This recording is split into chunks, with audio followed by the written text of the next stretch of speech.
Bismillahirrahmanirrahim. Alhamdulillahirabbil alamin. Wassalatu wassalamu ala sayyidil mursalin. Welcome back po sa ating YouTube channel. Tagal-tagal din po tayo hindi upload ng video. Pasensya na po. May mga mangilan-ngilan lang po tayong tatalakayin. Unang-una po itong inilabas po ng China na balita na nirevoke daw nila ang visit visa ng ating Secretary of Defense sa Sigibo Chidoro. Well, ang masasabi ko lang po dyan sa aking opinion ay karapatan naman din po nila na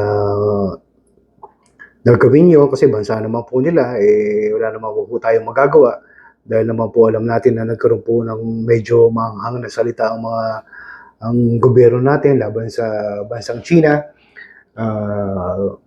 Yun po. Ito po, isa pa pong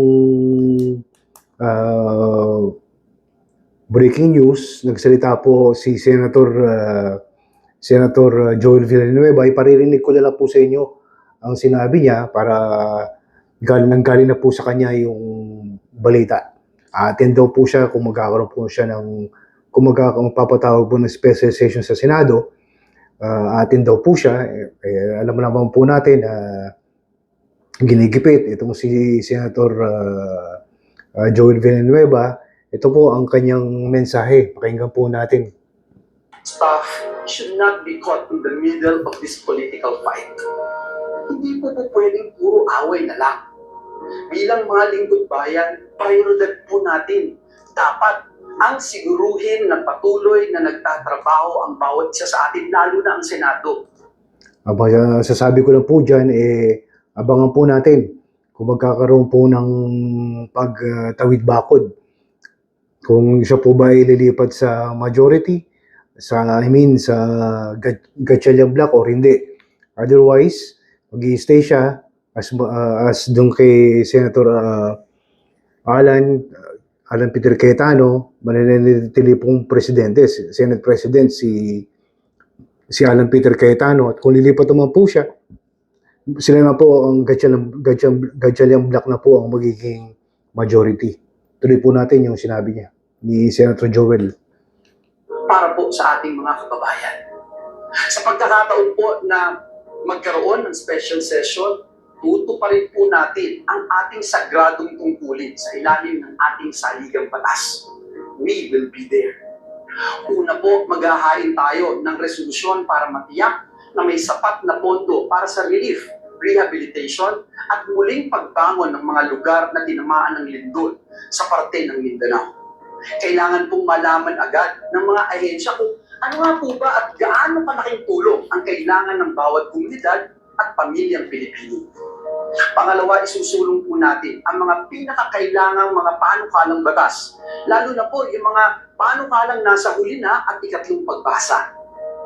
Ikatlo, bibigyan katiyakan po natin ang ating mga kapwa lingkod bayan na naghihintay ng confirmation ng kanilang mga appointment, lalo na po ang mga opisyal ng ating sandatahang lakas. Mga kapwa kong manggagawa sa ubasan ng Panginoon, hindi po ito panahon ng kampihan. Kapag may kababayan po tayong nangangailangan, tungkulin po nating tutugon at maglingkod. Noon hanggang ngayon, klaro po sa atin, klarong-klaro po sa atin ang dahilan kung bakit tayo narito bilang lingkod bayan. Klaro po sa atin kung bakit tayo ay dinala ng Diyos sa posisyon na ito. Tungkulin po nating protektahan ang ating institusyon at unahin ang kapakanan ng ating mga kababayan. Higit po sa lahat, patuloy po tayong maninindigan para sa Diyos at para sa bayan. Maraming salamat po at pagpalain tayong lahat ng ating Panginoong Diyos. Yan po, narinig niyo po yung sinabi ni Senator Joel Villanueva. Abangan na lang po natin kung ano po ang mga susunod na kabanata, ano?